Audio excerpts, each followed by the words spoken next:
पोराओ, आता काही दिवसात तुमचे पेपर संपन, मग तुमची शाळा पूर्ण होईल. मग तुम्ही सगळे आपापल्या ठिकाणी निघून जासान. पण जे मित्र तुमचे वर्गात बनले ते मित्र तुमच्या जिंदगीत कधीच बनणार नाही. आयुष्यात तुम्ही लय पैसा कमवसाल, पण हे दिवस तुम्हाला कोटी रुपये देऊन बी वापस भेटणार नाही. सर, मी किती बी मोठा झालो ना तरी तुम्हाला विसरणार नाही. बाळा हो, तुमची शाळा पूर्ण झाल्यावर आयुष्य तुमची परीक्षा घ्यायला सुरुवात करन. कधी तुम्हाला पाडन, कधी तुम्हाला रडवण, कधी तुम्हाला हसवण, कधी तुमच्या वयापेक्षा जास्त दुःख देईन. आणि या सुखादुःखाच्या खेळात तुम्ही मला विसरून जासाल. नाही सर, असं कधीच नाही होणार.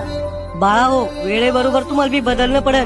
पण आयुष्यात कधी शाळेतला मित्र दिसला ना, तर त्याला भेटा, त्याला बोला. कारण हे आयुष्य कधी संपन कोणाला माहित नाही. माझ्याकडून काही चुकला असन, मग एखादी गोष्ट कोणाला वाईट वाटली असन, तर मला गुरु समजून माफ करा. गुरुचं कर्तव्य राहतं आपल्या विद्यार्थ्याला शिकवायचं. या समाजात आई वडिलांनंतर गुरुच असा व्यक्ती आहे ज्याला वाटतं आपल्या विद्यार्थ्यांना आपल्यापेक्षा पण मोठं व्हावं. गुरु रस्त्यासारखा राहतो, स्वतः कुठे जात नाही, पण विद्यार्थ्याला त्याच्या ध्येयापर्यंत पोहोचवतो.